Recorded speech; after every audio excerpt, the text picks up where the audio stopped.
mine heart, be acceptable in Yahweh's sight. He is our strength and our redeemer. And it's in his name, which is his authority, that we pray, praise, proclaim, protect, and protect today's message. Amen. Welcome, everybody. As always, this Pastor Servant to Christ, where we are always changing lives at a time by being a voice of the voices. Spoken. Thanks for joining us again.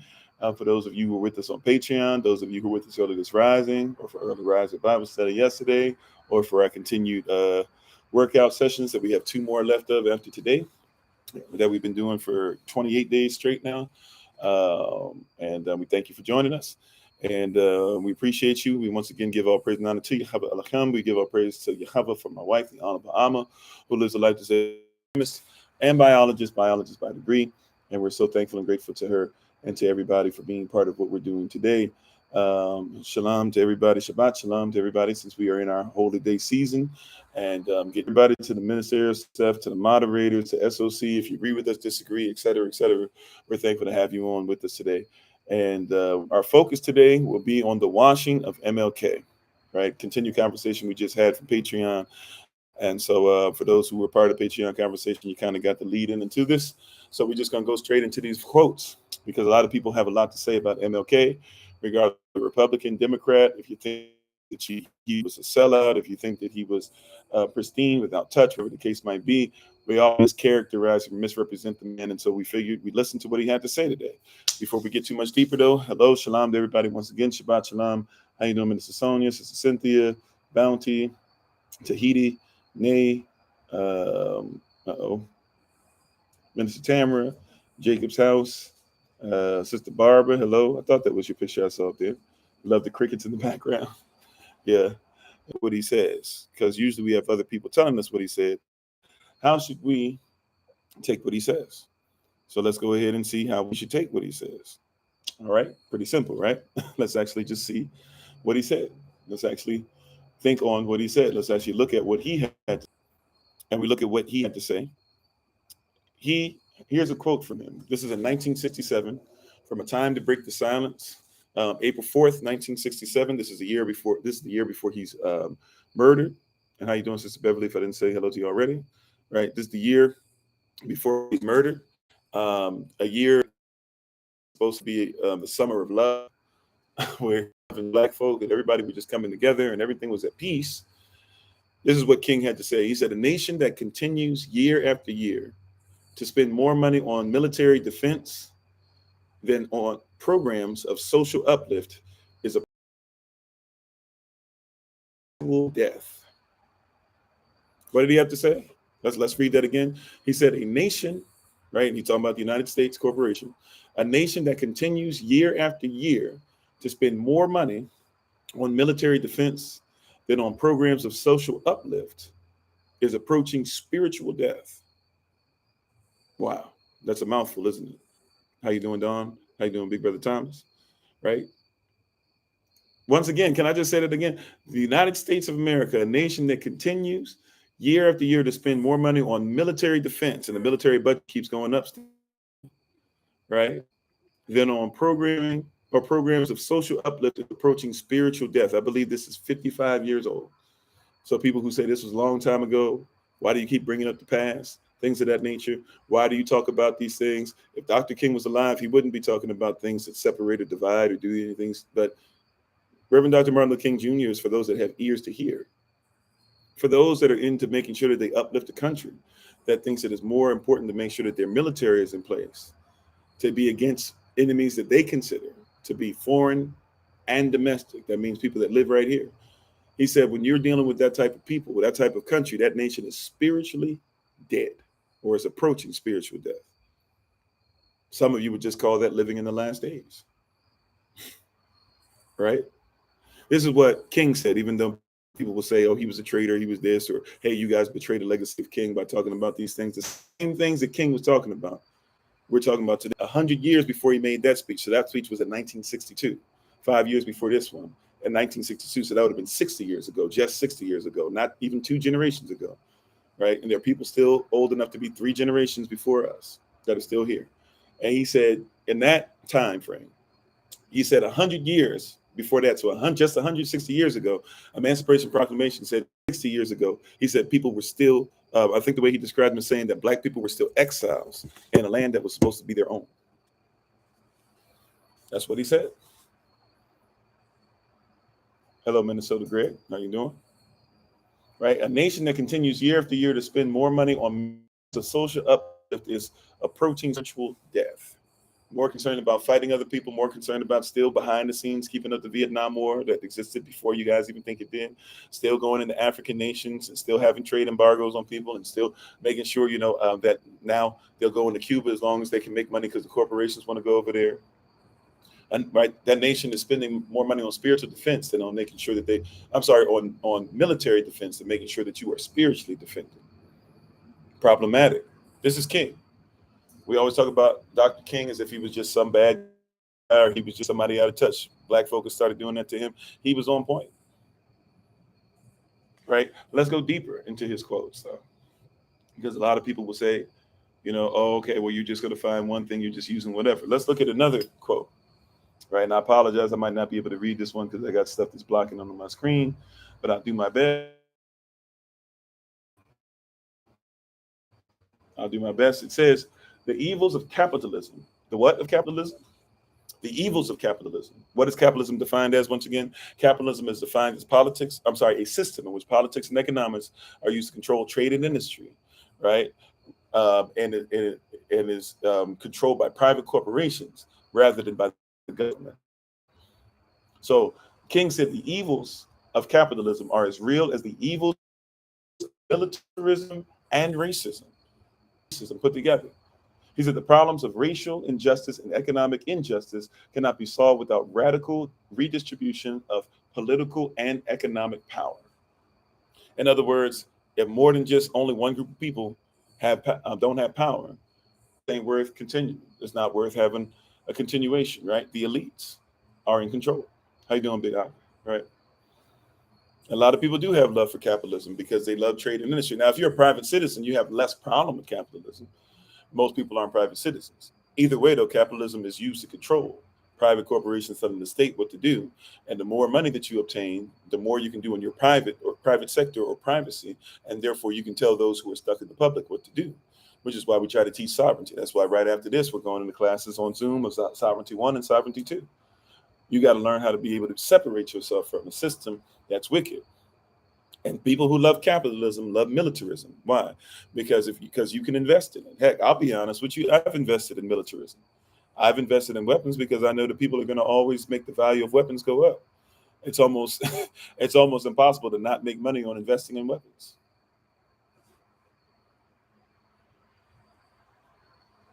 You said systems from rent to change. Sure. Do you think capitalism? You think the United States corporation is designed to change or designed to protect itself? You think that if you keep putting people in who say that we're going to go ahead and vote on something different, that's going to change things when a vote is just simply a poll, politics? You said, I want redistribution of wealth. No, I believe that we should distribute the wealth how we see fit. I don't believe that you should go ahead. Like, for example, become a non-citizen national. Don't worry about paying taxes to the government. Get away from their benefits and privileges. Have your own land and do what it is that you should do to secure your family and your own people who are like-minded. Just like people in the Valley do, or in Silicon Valley do. Do what others already do. If it's okay for people to, by the way, I don't have a problem with these terms. If somebody says that it's okay to gentrify, why not gentrify your own place and make it look like you?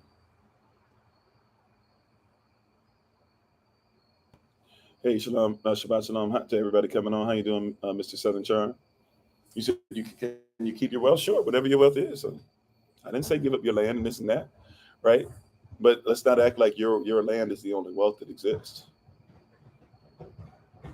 I don't think it's smart of people to work for Bill Gates and then not be fed by the person they work for. People say, what do you mean? Well, Bill Gates owns thousands of acres of land, right? Isn't it something like 3,000 acres of land he owns? And it's telling you that there's no way that people can be fed. McDonald's throws away more food than it's necessary to be able to make sure the people that are homeless on the streets are fed. Coca-Cola will make enough money today to be able to make sure that people can eat for the next 5 years. If you If you're into this whole thing of holding on to that and supporting that, then support it. But your wealth is not the only wealth. And I would dare say, whoever's talking, even if you're a multimillionaire, your wealth is not what we're talking about. So keep your land. Keep it as much as you can. I'm keeping mine. I'm not giving away land up north or land down south or having my family have to give them stuff that we worked hard for. Nobody said that. Maybe you believe that people do that because you're in the Republicans versus Democrats. I'm neither. Now, that I'm not a Republican, I'm not a Democrat, and I'm not even an American, and I got sense enough to know it. And if you're a private citizen, you shouldn't be thinking about yourself as an American either. Right? We just want to represent King correctly because he's been washed so much that people don't even realize that's what he said. Let's keep on looking at what he had to say, though. Look, what's another quote we can look at? All right, this is from The American Dream, July 4th, 1965. He said this on Independence Day, 3 years or so before he was killed. Excuse me. He says the price that America must pay for the continued oppression of the Negro and other minority groups is the price of its own destruction. MLK, Reverend Dr. Martin Luther King Jr., who people will bring up for whatever side they want until there's some stuff you just can't wash away that he said, right? What is it that he said? The price that America must pay for the continued oppression of the Negro and other minority groups is the price of its own destruction. Why? Because if you won't support other people that need help, it's only a matter of time before you need help and there's nobody to support you.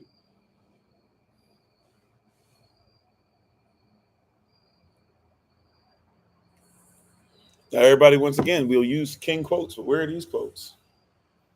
It's going to lead you to your own demise. Hey, black men, black women, y'all so busy telling each other that y'all ain't It's only a matter of time before y'all gonna need one another. It's gonna lead to your own demise. You might as well come together rather than fight. How you doing, Sister Shima? How you doing, Brother Alton? Yeah, those quotes don't fit the narrative that people are trying to make up for them. Most definitely. Most definitely. Right? But King was giving you jewels. Same stuff that people are saying today. By the way, people are saying this today, whether they're white or black or in between. Once again, what is the price that America must pay? By the way, if you look up the quote of Pastor John Brown, who died in, 1860? 1859, 1860, somewhere in there, involved in the Kansas Wars, all that stuff. What did he say when he was hung from a tree because he tried to fight for the rights of slaves to be free? And his own church kicked him out because they didn't like the fact that there was a white pastor of their congregation telling people that they should telling people that they should make sure, that they fight for the freedom of others. He said basically the same thing, except he went a little further. He said basically it's only a matter of time before America has to answer for the blood that's on her hands. Because this is not a white message or a black message. This is a real message. This is a truth. Right? The price that America will have to pay for continued oppression of the Negro is going to affect everybody because they just slave or the bond or et cetera, or whatever. Right? They simply use you to be able to start something that they really did on everybody. See, 13th Amendment said that, chattel slavery was supposed to be finished in 1865, but the 13th Amendment said that slavery or chattel slavery could exist as long as they put you in prison. You think that it's only black people in prison? That's the problem. How you doing, Sister Carrie? You think that black people are the only ones in prison? You're not even thinking about your folk in prison who are going through stuff. You think that Democrats are the only people in prison, the Republicans are the only people in prison? You got to free your mind from this rhetoric that has you so separated. They started off with a group of people, and then 13th Amendment said, now everybody we lock up, we can treat you like a slave. Demanded they had to take his guts out because he wasn't being fed properly in Alabama prisons, but they worked him nearly to death, right? The one they had to remove his guts because they didn't work anymore. That was a white guy. Now, there were black men that worked there too, but they got you under this false rhetoric. Oh, 13% of the population commits 50% of the crime. That's a lie, right?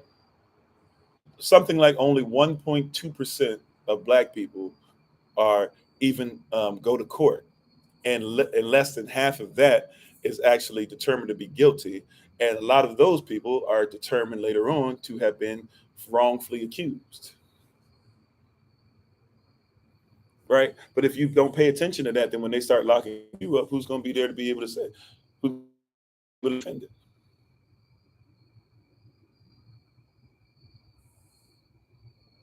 Right? Who's going to be able to defend it if you're so busy on that fake rhetoric? Let's look at another quote. Right? We're so busy washing MLK's legacy to make it clean for us, make it legal for us, that we don't think of the lawful things he was doing for everybody. Here's a quote from Where Do We Go From Here, 1967. The question that he rose up was, where do we go from here? And in that, he said, white Americans must recognize that justice for black people cannot be achieved without radical changes in the structure of our society.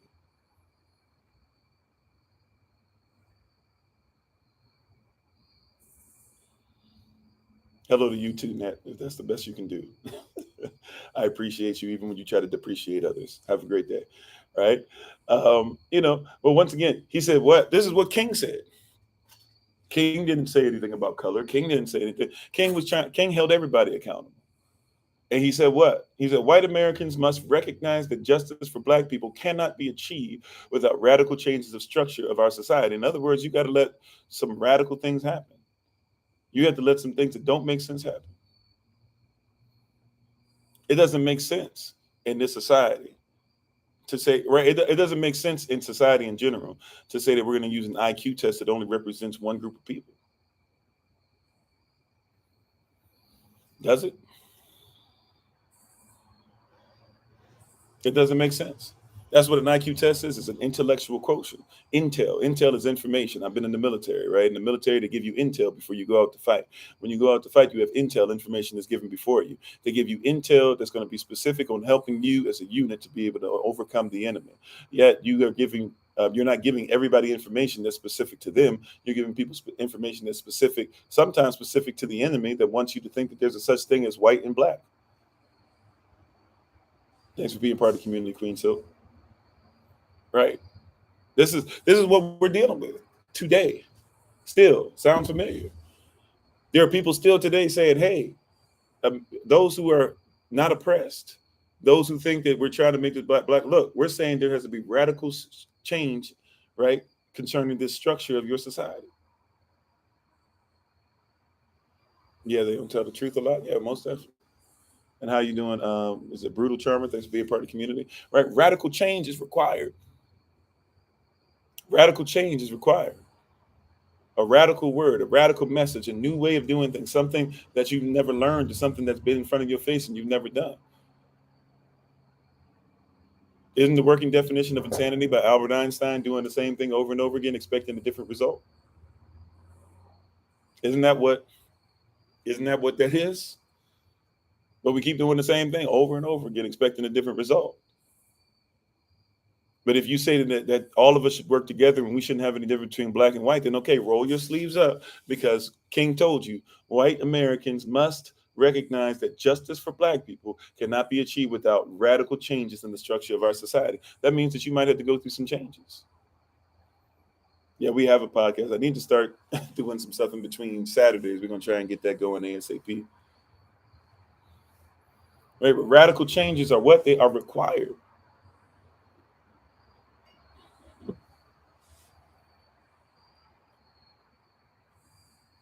Yeah, and that Stockholm system is something else.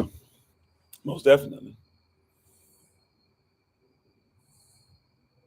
Yeah, and white fragility can be something, and that's a term. Isn't that a term made up by a white woman? So that's not even one of us that came up with the term, I believe. If I remember correctly, the person who wrote the book.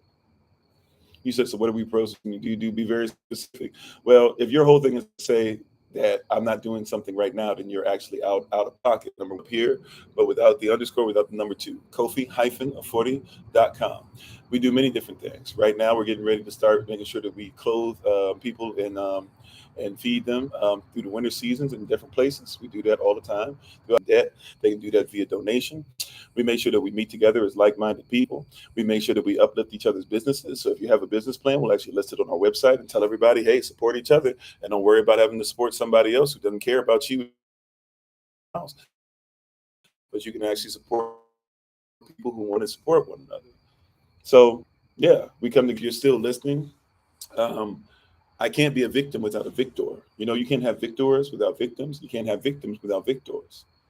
What you're really mad about is that you don't get to control and you don't get to try and enslave. And just because you think that capitalism is the way to go doesn't mean that people that don't agree can't stand up for themselves now and be a voice for the voiceless and speak the unspoken. So if that's your way of dealing with people, realize that you're the very person that King told us to be aware of, that you want no real radical change for others, and you are okay with people being in oppression.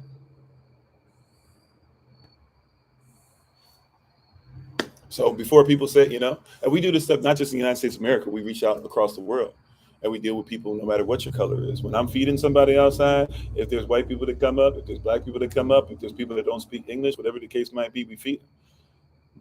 That's the radical type of change that we need versus immediately saying, give specific changes. Well, first of all, listen, that's radical. Unfortunately, nowadays, that's radical to actually hear what people have to say. That's actually pretty radical in the situation that we're in capitalism, where people don't care. Capitalism teaches you that, we already just dealt with the capitalism that MLK talked about. However, capitalism tells you that people are worth a certain amount of money. It's radical to say that no matter how much money somebody makes, we love on them. Unfortunately, that's radical, right?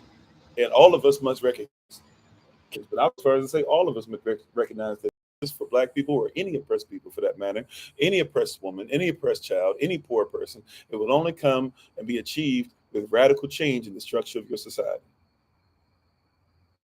Accountable for saving the world.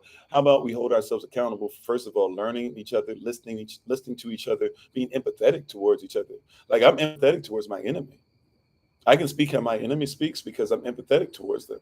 I'm empathetic towards the plight that makes somebody think that they had to be taught that white was actually a color, and that they were actually the color white, and they were better than somebody because they were white. Like, people didn't used to believe that. That's hurtful to oppress somebody with that type of mindset and that type of spirit. Okay. Pro Russia. Well, that's your whole thing. Literally, you've missed everything that I just said. I literally just said that that's oppressive to teach somebody that they should be blamed just because they're white, or they're evil just because they're white. You legit missed all that, and I guess somebody blocked you already. So, but these are the things that we don't recognize, we don't realize. We don't want to hear those things. Right, let's look at another quote. This is Dr. King. Everybody loves Dr. King until you bring up what Dr. King actually said. And now people got a problem with what he actually had to say.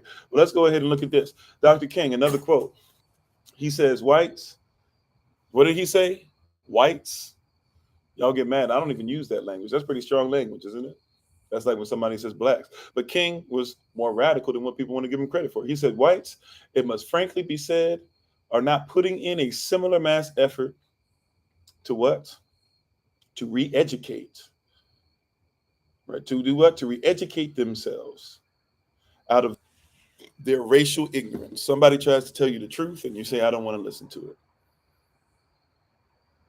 I mean, why is it that we bring up only the things about King that make people say, see, we love King all the time? People act like we can't read. So when you go back and you read even the census from that time, in 1967, they said he was asking for too much too soon because he was saying that black children should hold hands. In 1968, it was a census given out. A lot of people said, well, he brought his death upon himself because he was asking for too much too soon. They put that stuff on the news. And he died, and people started reacting, and you started having riots. People said, where's the black leadership? Where's the black leadership that's going to put this stuff in order? King is dead. Who's going to step up next? The day that he died, that's what they were saying. Mike Wallace and other people were saying that on the news all over the country. Meanwhile, they didn't want to talk about the fact that they were able to shoot King and kill him. Actually, King didn't die from the gunshot wound. He actually died in the hospital when three other men came in and smothered him in his bed, right? You said color is irrelevant? Sure, because you don't see color, but when you don't see color, you don't see the person. It's because people don't want to see culture. The poor experience, put it like this, the poor experience is the poor experience. Everybody who poor, you poor, right? If you ever been poor before, if you ever been trying to figure out a way you're going to eat, if you've ever made sure your baby eat McDonald's and stuff, or scrape, beans out of the cans to make sure that they ate everything. Yeah, when you broke, you broke. However, being black broke and being white broke, they don't even necessarily mean one is better than the other, but they be different, right? They be different. And a lot of people just, but hey, you didn't have to run from the KKK like I did out of Mississippi. You didn't have to go to school with the KKK when I was in Virginia, which is supposed to be progressive and all these nonsensical terms that they use or whatever. You didn't have to see that white boys who grew up without their fathers never were told to be people who were fatherless or whatever, and it to be a problem. And I met more of them that didn't have their fathers, and black boys didn't have their fathers. But when black boys didn't have their fathers, it was talk about baby daddy and baby mama drama and this and that or whatever. You said the color of your skin is only relevant in your mind. That's the truth. That's your truth. See what I'm saying?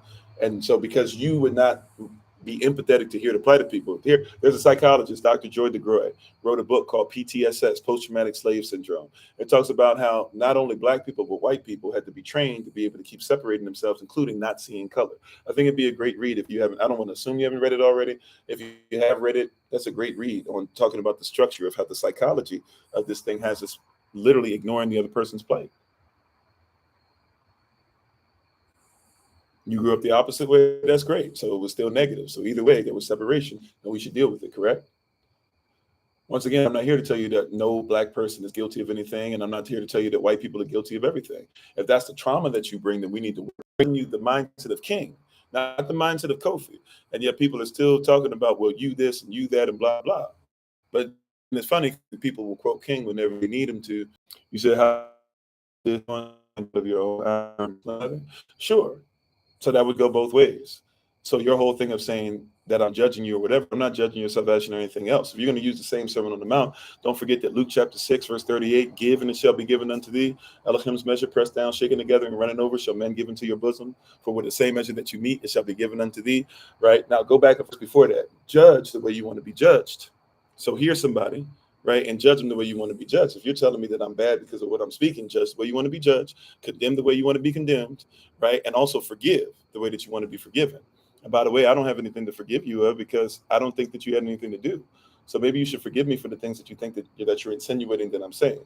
Now, if we go back further than that, let's keep in the same Sermon on the Mount that you wanted to bring up, right? Read your Bible, it'll bless you. Go back to verse 32 of Luke chapter 6. What does that say? That says that if you can only love people that love you, or you can only give to people that will give to get back to you, or you can only appreciate people or get the point of view of people that have your point of view, it said, what thanks have we for you? Or what should we be thankful about what you're saying? If you're going to bring up the Bible, bring it up holistically. Be holy, be holistic. Don't just bring up what makes it work for you. You said you're white. How do you know when your work is done? When it is enough? It doesn't have to do with black or white.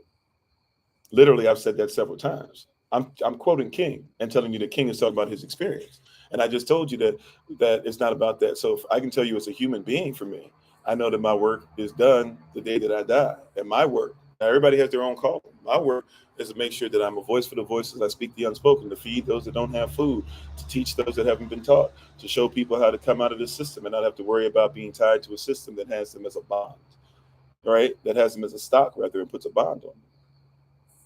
You said that you hear you, and if someone asks a mile, go 2. So you walk with me 2 miles. Hey, if you will. It seems like you don't want to walk with me past, hey, I don't see color.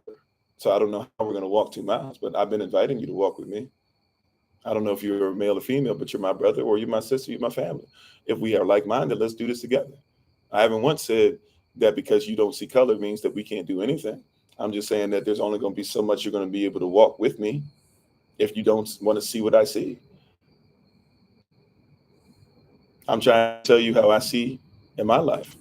I'm not blind leading the blind in my life. I'm telling you from my experience. If you're saying that in order to use your experience to walk in your life, I have to do the same. Hey, okay, lead me correctly, but don't just tell me that you're going to lead me while saying that everything you have to say is of no point. And I don't know if that's what you mean, but that's how it comes off. And it's tough because you got little snippets that you can type to. You said yes, we both have work to do, but when is your work of re-education as a white person done? If you really want to re-educate, education starts the day you die. And by the way, re-educate yourself on the fact that white is a social construct, right? So not every white person is evil, right? But re-educate yourself on simply listening to other people. Re-educate yourself on what you never learned in school. Re-educate yourself on how many presidents there really were. Re-educate yourself on that the first 18 presidents, if you start with George Washington, they were all slave owners. Re-educate yourself on the place to where, hey, just learn the culture of something else. We're not asking you to have to cape up for black people. You don't have to give money to black people. You don't have to sell your land.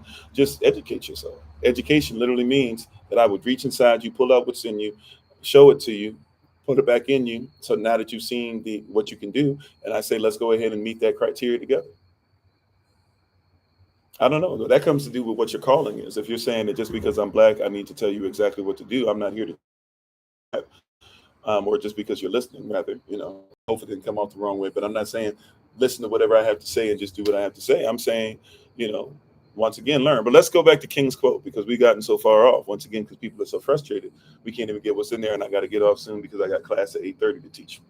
So let's go ahead and finish this up. So whites, if it's frankly be said, are not putting in a similar mass effort to re-educate themselves out of their racial ignorance. It is their sense of superiority that white people of America believe that they have so little to learn.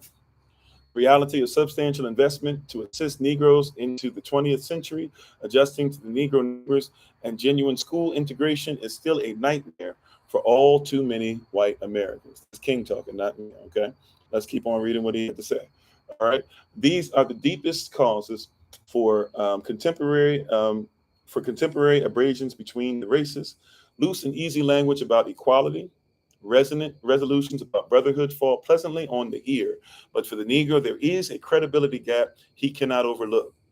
He remembers that with each modest advance, the white population promptly raises the argument that the Negro has come far enough. Each step forward acts as an ever-present tendency to backlash. In other words, people get frustrated when people who are oppressed say that we're oppressed, and every time there's a little bit, getting closer or supposedly bridging the gap or getting closer, somebody says, see, you guys came far enough, pull yourself up by your own bootstraps. But the same Dr. King, he said in the interview in 1965, it's a cruel joke to ask somebody to pull themselves up by their own bootstraps when they don't even have any boots. Right? This is King talking. We just don't like to hear him because he doesn't fit the narrative that we want. Here's the next quote. We know through painful experience that freedom is never voluntarily given by the oppressor. It must be demanded by the oppressed.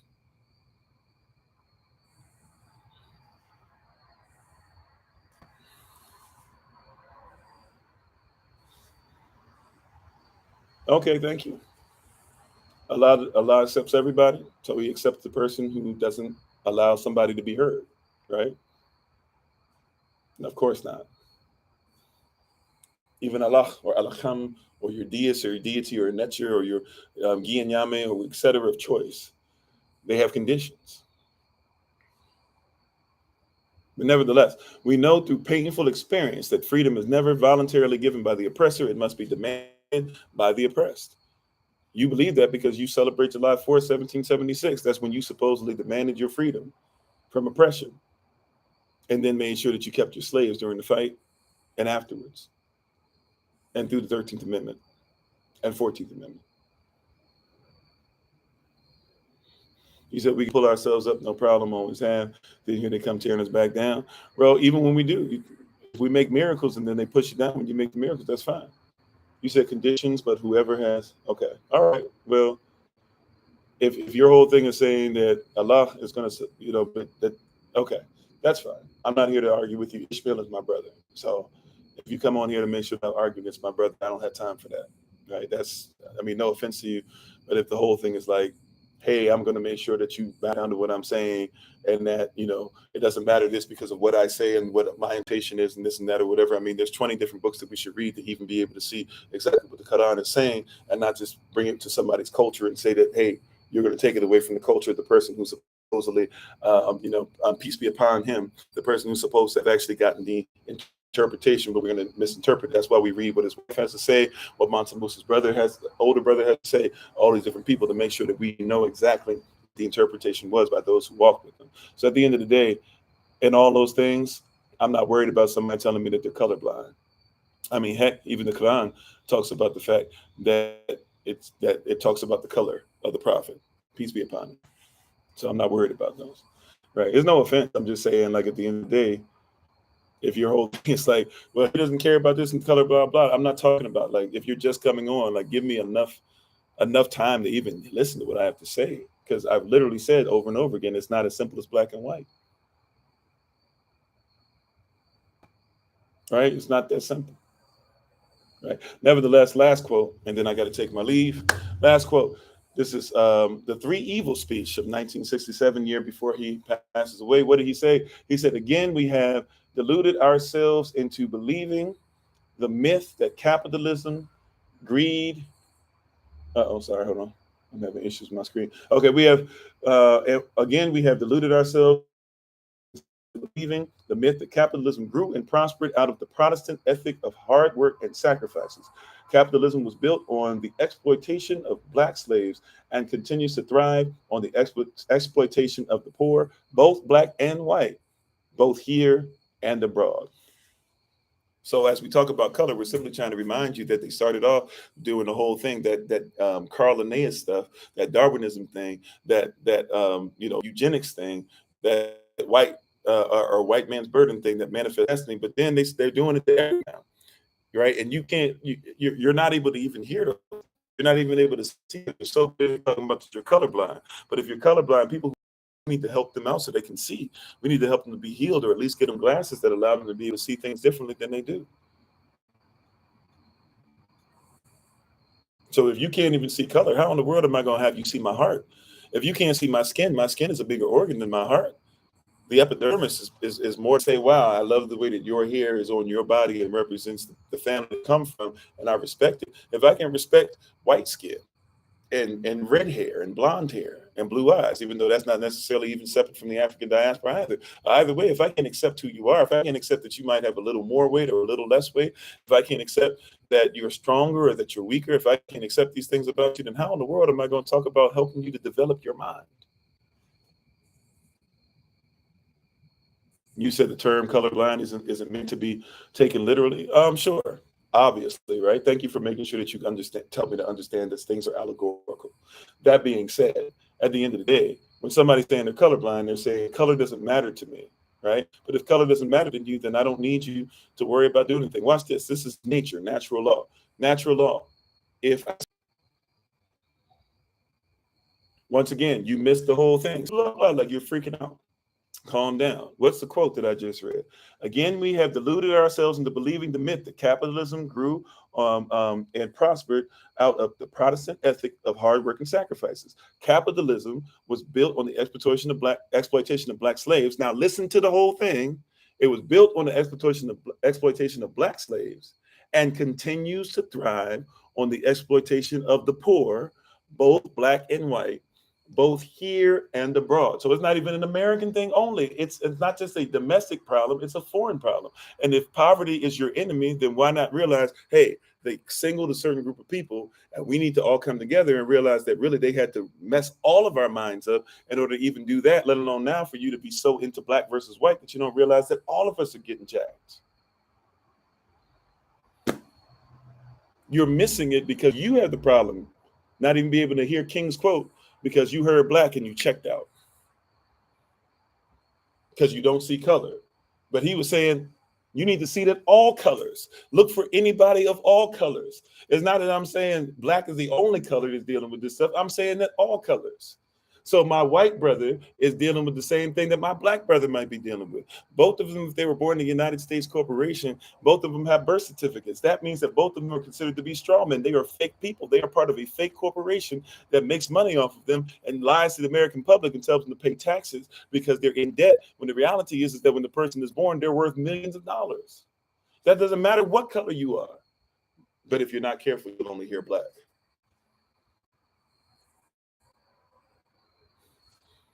And you check out because you don't see color. Interesting that you checked out when you heard a color, but you don't see it does something to you. But if you could get past that, you can hear that we're saying that everybody getting screwed up. So stop focusing on just the word black. When you hear black, we're talking about that they use it particular people. It's like when women are out here trying to tell us they're going through this and that or whatever. Oh, here you go talking about that I'm a misogynist. That's just nothing but misandry. No, if you would listen to her plight, you would realize that you're getting messed over too. But you can't hear it because you got caught up on woman. It's not just about not seeing color. It's about not seeing the person. When you can't see the person, how can you be empathetic to the person that you won't see? The same person who brought up a biblical verse earlier, let's end on a biblical verse and let's go ahead and take our leave. Right? How can you say that you love Elohim who you've never seen but you can't empathize or that you hate your brother. You can empathize with your brother who you see every day. You say that you want to see his face, but you can't see his color.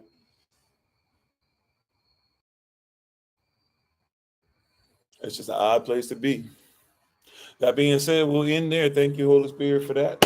Thank you so much for everybody for being on. We appreciate you. I will be taking my leave tomorrow. Wednesdays is normally my day off, so Minister Terry will be prepared to come with the word tomorrow, and we'll be able to have everybody come to the word. I was supposed to, but I'll be back on Thursday.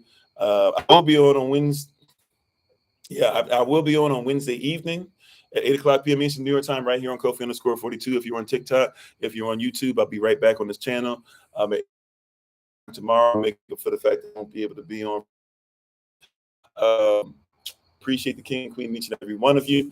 Even if you disagreed, agreed, don't like what I had to say, whatever, if you think that I'm smug, whatever, smug face earlier in the first session, it's all gravy. Right? If you want to go past color, if you don't know what the Kemetic people feel, then you don't know why Israel had a problem trying to make sure they got that mindset dealing with other people.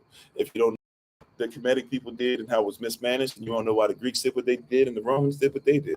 It's not about just a group of people. It's about comprehending how a mindset permeated and it's now become so profound in your nature that you don't even use natural law of the one who created universal law. That's what we're trying to talk about. So study this, meditate, become hearers of this word as well as doers simultaneously. Please check out my wife, Yana Ma'ama, once again on TikTok, YouTube, her website, and Pinterest at Bloom and Flourish. Not A&D, the letter N, Bloom and Flourish. She's a healer, herbalist, chemist, and biologist by degree. And thank you for those that support her business.